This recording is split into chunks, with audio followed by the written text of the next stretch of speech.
you're going to use the same book, or if you want to pick another book, like, say, Mortimer, You can pick your own book. you can pick your own book if you want. I don't mind. If you're going to pick your own book, you can give me your book back tonight. If you want, because now you're starting to get a little familiar with your book, this might be a little easier. Okay? I'm not going to request that you do everything on this. Okay? But if you, the first page I want you to be very familiar with your book. How will you introduce the story? And all you're going to do is give kind of little details on how, maybe the first day, second day, third day, because we're not in a rush.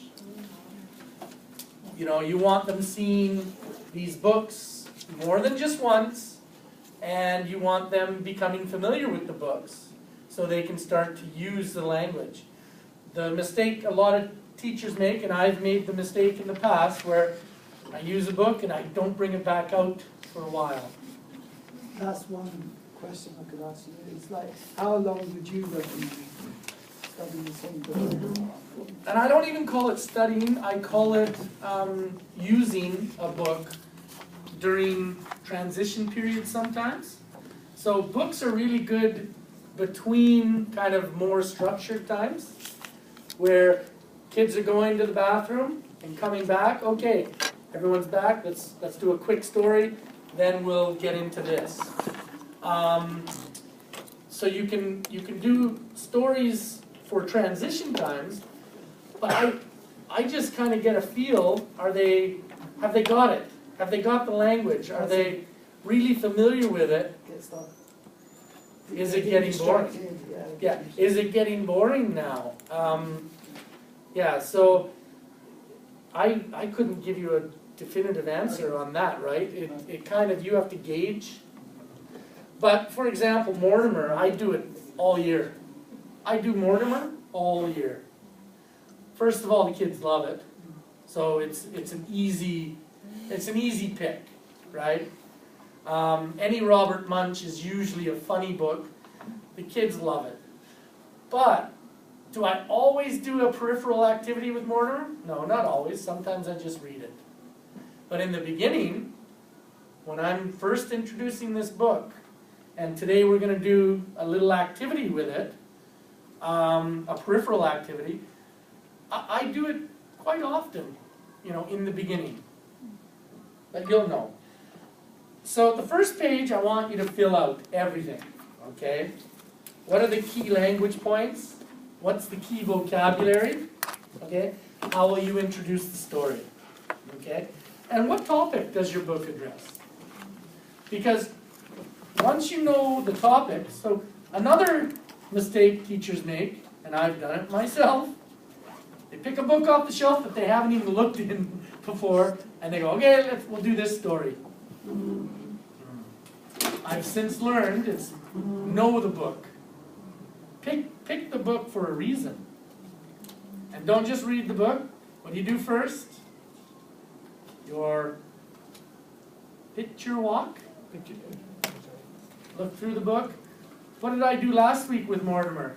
You didn't even see any pictures, did you? No. Yes. Today you get to see the pictures. Oh.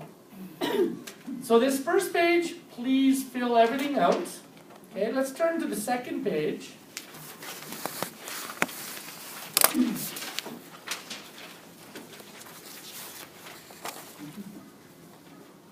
You're only going to do this activity. Develop a TPR activity. And we're going to do some TPR right now. So, everyone, stand up.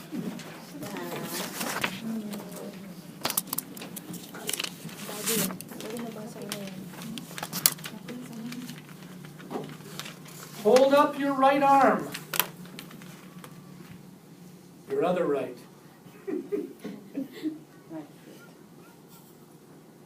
Lift your left foot. Oh my gosh. Lift your left foot.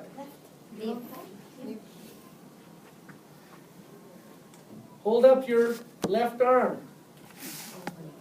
How about my right foot? That'll be a miracle. Okay. Hallelujah. Lift your right foot and drop your left foot.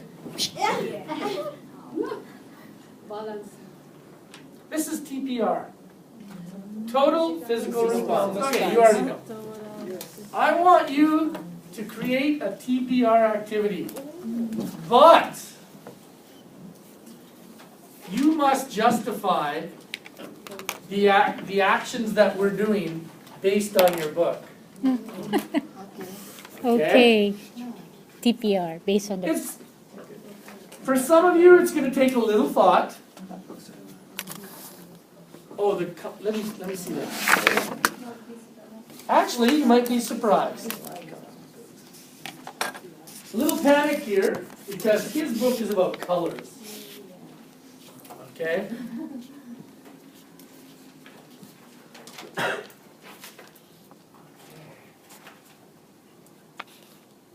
Yellow sun, yellow clock. Yellow means it's time to start my day. Wake up. Look at the clock.